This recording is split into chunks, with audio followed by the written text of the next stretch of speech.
나간다면 NCS와 인적성의 큰 차이, 수리의 영역에서 차이를 좀 확인해 봐야 될 것 같아요. 네, 수리에서의 차이가 사실 예전에 조금 있기도 했어요. 그 응용계산 문제가 거의 안 나오고 자료에서 필셈 문제 유형 그리고 자료 좀 더 복잡한 그 회사 관련된 그 자료 위주로만 나온다고 하는 것을 좀 차이로 가졌었는데 최근에는 그 차이의 경계가 많이 무너졌습니다.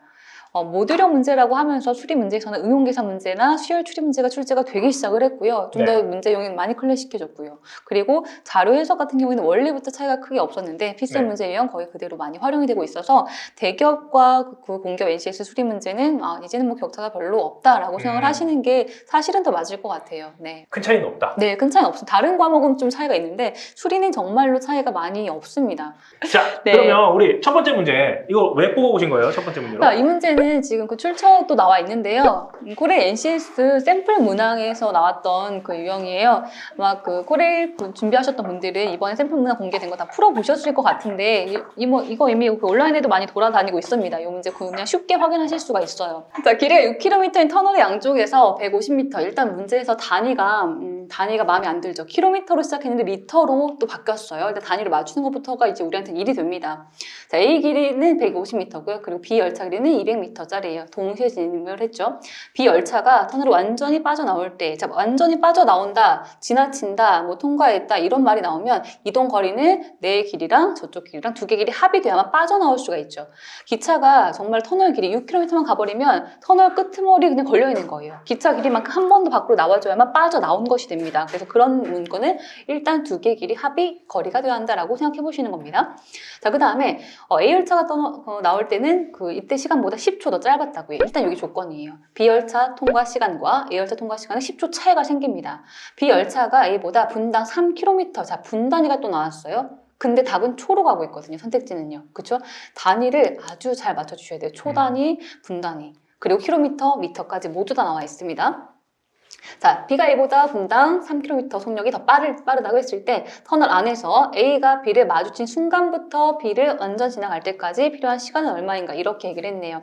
완전 지나간다고 하는 것은 마찬가지입니다. 이번에도 A랑 B 만나서 지나간다까지 두 개의 길이 합, A랑 B의 길이가 150과 200이거든요. 그러면 이때는 350m를 가야만 상대를 통과한 것이 된다. 이런 해석이 돼버립니다. 자, 그래서 이제 문제를 한번 풀어볼게요. 자, 먼저 A 속력을 A로 볼 건데요. 지금 B 열차가 A보다 분당 3km였어요. 단위 맞출게요. 미터하고 답에서 선지에서 얘기하고 있는 초 단위로. 보기 있는 거 초 단위로 미터 퍼 초속으로 바꾸겠습니다. 미터 퍼 초로요. 자, 3km 퍼 분이에요. 자, 이거 미터 퍼 초로 바꾸죠. 하나하나. 3km는 3000m가 되겠고요. 자, 1분은요. 60초가 되겠죠. 하나하나 바꾸시면 돼요. 그러면 3000 나누겠더니 50m/s 됩니다. 자, 50m/s 이게 이제 B가 A보다 이만큼 빠르다고 하는 거죠. 그렇죠? 자, A 속력을 A로 볼게요. 그럼 B 속력은요. A보다 요만큼 더 빠른 거 A 플러스 50 이게 이제 B의 속력이 돼요. 자, 마지막 고문거 볼 겁니다. A가 B를 마주친 순간부터 B를 지나갈 때까지 필요한 시간을 구하시오라고 했죠. 그렇죠? 자, 이렇게 볼게요. 그리고 여기서 또 한 가지 들어가는 개념이 뭐가 있냐면 상대 속도라는 개념이 있어요.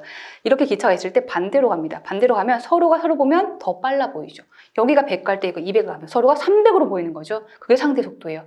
같이 가면 상대 속도는 차가 됩니다. 반대 가면 상대 속도는 합이 돼요. 같이 가면 차. 왜냐면 내가 100 갈 때 얘도 100을 가는데 같이 가면 계속 나란히 옆에 있을 거예요. 움직이지 않는 것처럼. 제로가 되고요. 이렇게 가면 합이 되죠. 그래서 이들이 반대로 가요. 그럼 A 속력하고요. B 속력하고 합쳐진 그 속력 2A 플러스 50 이 속력으로요. 몇 초의 시간 동안 지나가면 서로가 통과하네. 150과 200, 350을 다 갔겠는가? 이게 최종적으로 요구하는 이 문제의 식이에요. 열심히 풀면 여러분 나중에 그 블로그나 이런 그 영상 한번 확인해 보시면 2차식의 인수분해까지 가서 답을 굉장히 열심히 내게 되는데 여기서 여러분 이것도 선택지를 활용할 겁니다. 선택지가 또 뭔가 얘기를 해줄 거예요. 여기서 1번에 1초가 있죠. 요 시간이 1초라면 그럼 나머지 조건 맞는가 이렇게 한번 역으로 그 접근해 보시는 겁니다. 요 T 자리에 1번 1초 넣어 볼게요. 자, 1번에 지금 1초가 있죠. 여기다 넣을게요. 그럼 여기다 1 넣으면 사실은 이거 없는 거나 마찬가지. 곱하기 1이니까요. 그럼 여기가 2A 플러스 50이죠. 자, 2A 플러스 50 그것이 300이래요. 350이래요. 그럼 50이 없어지면 이제 300이 되겠고요. 그럼 여기서 이제 A 구하면 A는 150이 되겠죠. 자, A가 150이 된다고 하는 건데 이건 1번을 넣었을 때요. 만약에 if 1번이라면 이런 해석입니다. 자, A가 150이면 그러면 B는요 200이란 얘기예요. 자, 그럼 B가 200이란 얘기죠. 자, 여기서 뭐가 있었냐면 문제 조건 중에서 터널 통과 시간 10초 차이라는 말이 있었거든요. 이거라고 하면 10초 차이 괜찮은가 한번 넣어볼까요? 자, 터널 길이 6km, 6,000m로 바꿔볼 겁니다. A가 통과한다. 6,000에 150, 6,150을 가야 통과해요. 자, 6,150일 때 A 속력 150이래요. 이때가 A가 터널 통과 시간이에요. 속력분의 거리. 자, B는요. 속력 200이래요. 근데 B는 6,000에 자기 길이 200m. 6,200을 가겠대요. 6,200. 이게 B가 터널 통과 시간이에요. 언제요? 1번 보기를 넣었을 때. 이런 해석입니다. 요거 한번 내볼까요? 6,000에 150이 더 있습니다. 그럼 41초. 6,000까지 40배, 요거 하나 더 있어요. 요거 41초가 나와요.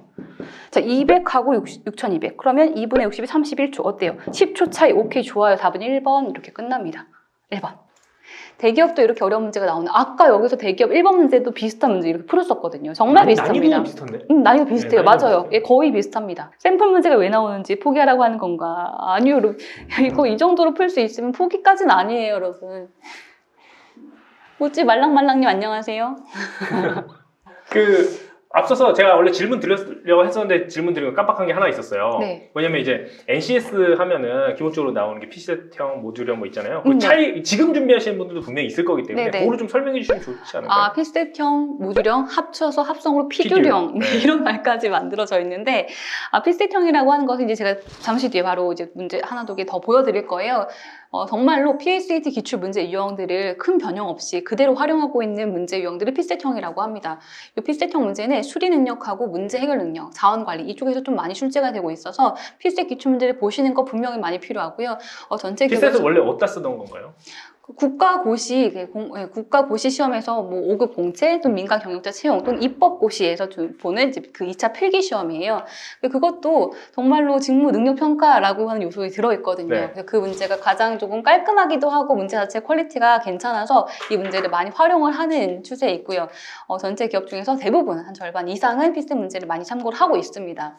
그리고 이제 모듈형이라고 하는 것은 기본적인 지식 기반으로 가는 것. 문제풀이의 훈련, 연습이 아니라 암기해서 문제를 보면 충분히 답을 낼 수 있는 문제들을 모듈형 문제라고 주로 얘기를 해요. NCS의 직업 기초 능력 평가에 대한 그 사이트 들어가시면 각 영역마다 기본적인 이론이 이렇게 그 교과서처럼 정리가 되어 있거든요. 그 문제들을 가지고 우리가 뭐 역사 공부하듯이 암기해서 문제를 푸는 그런 형식의 문제형을 이제 모듈형 문제라고 하는데, 다른 건 다 가능한데 수리는 암기해서 문제를 푸는 게 별로 없어요. 네. 근데 암기할 게 없잖아. 그래서 수리는 모듈형을 이렇게 방금 보셨던 이런 괴로운 문제들, 네, 속력 문제나 운동 문제들 또는 수열 추리 문제들을 가지고 이것도 어쨌든 수리에 대한 공식 활용하는 거다라고 얘기해서 모듈형 문제라고 얘기를 좀 하고 있거든요. 수리가 누가 봐도 모듈이 아닌데. 네, 저도 이거는 모듈은 아닌 것 같은데 생각이 드는데, 근데 이제 그 관점은 공식 쓰는 거잖아 이런 관점이거든요. 예, 그래서 이제 수리 모듈형 이렇게 출제가 되고 있고요. 피듀형은 모듈형과 피셋 문제가 모두 다 출제가 되는 기업들. 이게 한 문제에 두 가지가 짬뽕되어 있는 건 아니고요. 모듈형도 나오고 피셋도 나오고 이렇게 두 가지가 모두 나온다고 하는 것을 피듀형이라고 좀 만든 신조어죠. 그렇게 쓰는 기업이 어디 있어요? 코레일도 사실 그렇고요. 아. 네, 대부분의 기업이 뭐 한전이나 인국공은 정말로 피셋 문제 유형만 출제를 주로 하고 네. 있는데, 이 부분 요즘에 뭐 산인공이나 또는 뭐 코레일 이런 기업들은 두 가지 유형들 모두 다 출제를 하고 있고요. 그 중에서 여러분 직업 기초능력 NCS 10개 영역 중에서 의수문자, 의사소통, 수리능력, 문제해결, 자원관리를 빼고 나머지 6가지는 원래부터 모듈형 문제였어요. 여기는 원래부터 암기해서 그쵸. 문제를 푸는 거였거든요. 그래서 모듈형 문제는 그쪽 비중에서 조금 더 출제가 많이 되고 있습니다. 옳은 것을 모두 고르시는데 좀 기억하고 니은 뭐 크게 복잡하지가 않아요. 뭐 평균에 대한 값 또는 뭐 이제 비율, 간단한 비율까지. 디귿을 보실 때 이게 그냥 계산하면 너무 복잡해질 수 있어서 이 문제는 우리 앞에 내냈었던 가중평균, 그걸 한번 활용해 봅니다. 자, 디귿 문장 볼게요. A수총 한 개당 육군은 590만 원, 한 개당 금액이에요. 매입 금액 590만 원, 해군은 560만 원, 공군 640만 원으로 매입을 했다면 육해공무 전체의 한 개당 매입 가격은 2011년, 14년 비교해 줄 때 11년 쪽의 금액이 한 개당 금액이 더 낮게 나올 것인가 이렇게 물었거든요.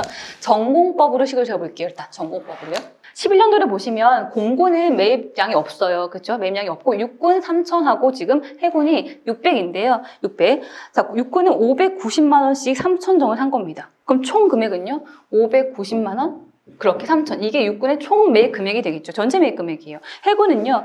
560만 원씩 600정이에요. 그러면 총 금액은요. 560만 원짜리 600정. 이렇게가 전체 금액입니다.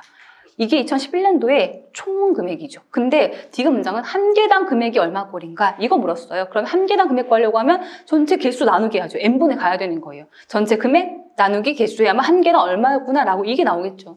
나누기 3,000과 600, 3,600 나눴을 때 한 개당 금액이 됩니다. 평균적으로 한 개당 이만큼이다. 이런 식이에요. 너무 별로잖아요. 그죠? 2014년도 마찬가지거든요. 일단 식을 세워보면 14년도 560만 원씩 450정이죠. 육군은 없습니다. 육군은 0이에요. 자, 해군 560만 원씩 450정. 자, 그리고요. 공군이 640만 원짜리 150개를 샀대요. 640만 원짜리 150개. 이게 전체 금액이네요. 그럼 역시 한 개당 얼마 꼴인지를 구하려고 하면 나누기 n개 해야 되겠죠. 450과 150 나누기 합이니까 600개 해야만 한 개당 금액이 나옵니다. 이게 지금 디귿의 풀이 과정인데요. 이거를 여러분 조금 바꿔볼게요. 지금 여기서 여러분 여기 가중 평균이구나 하는 게 보이면 진짜 좋은데 보이게 하려고 우리 공부를 하는 겁니다. 590에 3,000을 곱했어요. 560에 600을 곱했죠. 그리고 이거 두 개 합으로 나누겠대요. 그럼 이거 두 개를 몇 대 몇의 비율로 식에 넣고 있는 건가요? 5대 1의 비율로 반영시키고 있는 거예요. 이거를 5배. 이거를 1배 넣겠다는 겁니다. 그리고 나누기 이것의 합으로 나누기 6을 하겠다는 거예요. 가중 평균은 그런 거죠. 각각 가중치를 곱해서 더한 값을 가중치 합계로 나눈 값, 이게 가중 평균이에요. 이게 가중 평균의 기본 그 개념이 됩니다. 가중치를 곱해서 더한 값을 그 합계로 나눈 값, 이건데 일단 여기까지 오는 건 1단계로 오신 거예요. 여기까지 1단계. 근데 한 번 더 가면 이제 수직선 그려볼까요? 아까 했던 그거예요. 수직선. 살짝 오른쪽에다 그려볼게요. 이쪽에 그려볼까요? 이거 지울게요. 이거 지워도 괜찮아요. 자, 590하고 560인데 작은 숫자 우리 편의상 왼쪽에 적을게요. 560을 여기 적겠습니다. 작은 거 왼쪽에 적고요. 590 적을게요. 가중치 몇 대 몇이죠? 여기가 5일 때 여기가 1인 거죠. 그렇죠? 이게 1이고 여기 5가 됩니다. 자, 우리 만나는 위치는요. 거리랑 가중치 반대라고 했어요. 그러면 1대 5라면 만나는 위치는 5대 1 돼야 돼요. 6칸 나눌게요. 1, 5니까 6칸 나눌게요. 6칸 이렇게 나눌 거고요. 만나는 위치는 1대 5면 5대 1. 자, 여기서 만나서 여기가 답이 돼야 돼요. 그죠? 여기가 5고 여기가 1이니까. 자, 560, 590 숫자 30 차이네요. 이렇게 두 개는 30 차이. 근데 이것을 6칸 나눴거든요. 한 칸당 얼마가 될까요? 5. 여기는 그러면 585구나. 이게 11년도의 결과값이 됩니다. 이렇게요. 자, 1대 5인데 5대 1. 근데 30을 6칸 나눴으니까 칸당 5 차이. 그럼 여기는 585가 되겠다. 이렇게 11년도를 구했죠. 똑같은 방법으로 14년도로 구하면 식으로 세워볼까요? 이게 14년도에 대한 식이 여러분. 아까 했던 그 식을 이제 그 그림으로 표현하고 있는 겁니다. 560을 3배, 640을 1배 이렇게 넣었을 거예요. 아까 식을 잠깐 세우면 여기 오른쪽에 잠깐 세워볼까요? 여기 보이나요? 이쪽도 보여요? 560을 450 이렇게 쓸 거였고요. 그 다음에 100, 640을 150 이렇게 쓸 겁니다. 그리고 이 합을 전체를 600으로 나눴을 거예요. 이렇게 두 개 합으로. 그렇죠? 이렇게 했었다고 하면 지금처럼 여기를 450과 150이면 3대 1의 비율로 계산식에 넣겠다는 거고요. 그 합인 4로 나누게 하겠다는 겁니다. 요 식과 동일한 형태의 식이에요. 가중치 3, 1, 그 합 4로 나누겠다. 이런 식인데 여기다 넣어볼게요. 560 있고요. 640 있습니다. 가중치는 이게 3일 때 얘가 1이 돼요. 얘가 3일 때 여기가 1 이렇게 됩니다. 자, 그럼 3대 1이면 4칸 나눴을 때 위치를 갖고 답을 내야 되겠죠. 4칸 나눌게요. 4칸 하나 이렇게 나누겠습니다. 3대 1이면 만날 위치는요. 1대 3 위치에서 만나야 돼요. 그럼 여기서 만나야겠네요. 1대 3 여기서 만날 거면 여기가 이제 답이 돼요. 자, 560과 640은 숫자 차이가 80이 차이예요. 80 차이. 근데 80을 4칸으로 분리를 하고 있죠. 4칸. 한 칸당 얼마라는 걸까요? 80을 4칸. 한 칸당 20이 되겠죠. 20. 안 적어도 되죠. 여기 560. 20 차이 580이 여기에 값이 됩니다. 580. 여기 585. 580. 11년도 값이 크다. 이렇게 되겠죠. 자, 그림에서 한번 해석해 본 겁니다. 그림에서요. 요 문제 여러분 정말 그냥 풀면 계산이에요. 곱하기 450 곱하기 150 나누기 해서 지금 600까지 너무 별로잖아요. 가중치라고 하는 말이 바로 또 좀 보이면 너무 뻔한 식이기 때문에 그래서 3대 1 그 위치는 1대 3 거기를 찾았더니 580 아까도요. 여기서 1대5, 5대1 찾았더니 거기가 585. 그래서 11년도가 크다라고 디귿은 틀렸다. 이렇게 됩니다. 이렇게요. 제이콥님 심심해 보이셨나 봐요. 아니요. 재밌었어요. 가중평균 소금 문제에서 말고도 여러 문제 사용되는데 어떻게 판단할 수 있나요? 판단할 수 있는 건 이제 가중치라고 하는 의미를 우리가 정확히 알아야만 사실 보이기는 해요. 그걸 모르는 상태에서 이게 가중치인지 아닌지는 당연히 그 판단이 어려운데요. 지금처럼 뭔가 곱한 값이 다른데 그것에 대한 평균치를 내고 있을 때는 대부분 가중평균이에요. 수열추리도 풀이법이 있나요? 수열추리는 사실 유형이라고 하는 것은 대표적으로 한 10개를 뽑게 되긴 하지만 완전한 풀이법이 존재하기 어렵죠. 왜냐면 패턴을 내 맘대로 만들겠다라고 해도 나오거든요. 네. 예, 수추리 문제는 숫자 패턴 규칙 내 맘대로 이렇게만 해도 나오는 거라서 수열추리는 몇 가지 정해진 패턴 이외에 나머지는 정말로 그냥 문제풀이를 많이 양으로 승부하시는 게 오히려 나을 수도 있어요. 왜? 유형이 완벽히 이것만 이런 것이 아니다 보니까. 분수 비교하는 것은 몇 가지가 있는 건가요? 보통 크게 4가지로 분류합니다. 그리고 분수 비교하는 영상은 제가 찍어놔서 유튜브에 좀 많이 올려져 있거든요. 하롱하롱님 오늘 라이브에서 이제 열심히 또 가서요. 7시부터 또 여러분 만나 뵐 겁니다. 네. 오늘 좋은 시간 감사합니다. 예, 저도 감사합니다. 노력하면 할 수 있다니. 노력하면 할 수 있습니다. 할 수 있습니다. 감사합니다. 마지막으로 우리 네, 오늘 좀 나름 열심히 준비를 했어요. 여러분, 이 9문제도 제가 좀 선별을 하면서 이제 뭐 어떤 얘기를 드리면 좋겠다라고 이렇게 생각하면서 선별했던 문제들인데, 오늘 이 시간 한 2시간 정도 조금 넘어갔네요. 이 시간 정말로 도움 많이 되셨기를 바라고 도움 되셨을 거라고 확신도 하고요. 그리고 이 방법을 그냥 오늘 여기서 끝나는 것이 아니라 다른 문제 풀 때 자꾸 한번 적용시켜보는 연습을 하시면 NC에서 생각보다 할 만한 문제가 꽤 있구나라고 느끼면서 공부에 조금 더 가까워지실 것 같습니다. 이 시기를 이런 방법을 통해서 잘 이겨내셨으면 좋겠고요. 이 공채에 성공을 바라면서 저는 오늘 여기까지 마무리하겠습니다. 시간내 주셔서 감사합니다. 감사합니다. 네, 여러분들 성공 취업을 응원하겠습니다. 저도 조만간에 빠르게 다시 라이브 스트리밍으로 뵐 수 있도록 할게요. 요즘 못 찾아뵈서 너무나 죄송하고요. 다음에 또 봐요. 저 보면 밤에 하는 거 알죠? 저도 한번 불러주세요. 당연히 와야죠. 네, 밤에 그때 불러주세요. 누나가 회 먹으면서 한 번 했는데 못 먹었거든요. 네, 그때 그 얘기 한번 처음이라서 하더라고요. 네, 이젠 잘 먹을 수 있어요. 익숙해졌죠? 네. 네. 알겠습니다. 그럼 다음에 또 뵙도록 할게요. 안녕! 자, 즐겁게 보셨다면 구독과 좋아요를 눌러주시기 바라겠습니다. 그리고 조금 더 보완이 필요하다면 싫어요 눌러서 저에게 피드백 주시면요 반영하도록 할게요. 그럼 이상 마무리하도록 하겠습니다. 안녕!